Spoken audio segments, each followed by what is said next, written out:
Before PlayStation and Xbox, there was one man with a big idea, an idea that would change the world of entertainment forever. His name was Ralph H. Baer, and he's known as the father of video games. Let's rewind to the 1960s. At that time, televisions were only used for one purpose – watching shows. No internet, no streaming, no games. But Ralph saw something different. He was working as a chief engineer at a company called Saunders Associates, a defense contractor that made electronics for the United States military. One day, while waiting at a bus stop in 1966, he had a bold idea. What if people could play games on their TV? It sounded strange at that time, almost like science fiction, but Ralph couldn't let the idea go. He went to his office, wrote down a 4-page proposal and took it to his boss at Saunders. Now remember, this company focused on military tech, not entertainment, but surprisingly, his boss liked the idea. In fact, the company gave Ralph the green light to explore it further. They assigned a small budget and a couple of engineers to help him build a prototype. And so, in a back room at the military company, Ralph and his team quietly started working on something the world had never seen before.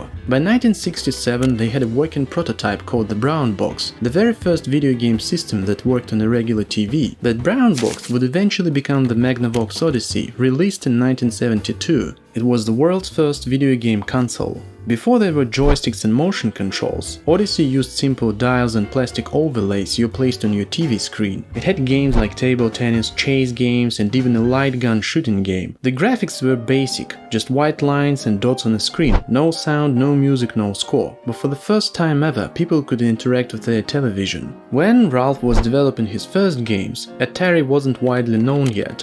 But before long, it would go on to play a major role in video game history. Founded in 1972, Atari focused on building arcade machines, and one of its earliest and most successful games was Pong, a simple table tennis-style arcade game. But a few years earlier, Ralph and his team had already created a very similar game as a part of their brown box prototype. The resemblance was so strong, it seemed like Pong had been completely copied from their prototype. Atari's Pong was a smash hit in arcades. When Atari launched Pong, other companies quickly jumped in and copied the idea, flooding the market with similar games. Magnavox, which owned Ralph's patents through Saunders Associates, sued Atari for patent infringement. Atari initially fought the lawsuit, but eventually settled in 1976, paying $700,000. After that, many other companies were forced to settle as well. In total, Ralph's patents earned millions of dollars in licensing fees, protecting his pioneering work in video games. He kept inventing for the rest of his life. He helped develop dozens of electronic games and toys. One of his most famous creations was Simon, the colorful memory game that became a huge hit in the 1980s. Over his career, Ralph earned more than 150 patents. He kept building, tinkering, and inventing into his 80s, often in his basement workshop. In 2006, Ralph was awarded the National Medal of Technology and Innovation, the highest honor an American inventor can receive. He passed away in 2014 at the age of 92, but his legacy lives on in every game we play. Every time you pick up a controller, load a game on your phone, or enter a virtual world, you're experiencing something that started with a simple question: what if people could play games on their TV? Thank you for watching Personality Matters. See you next time.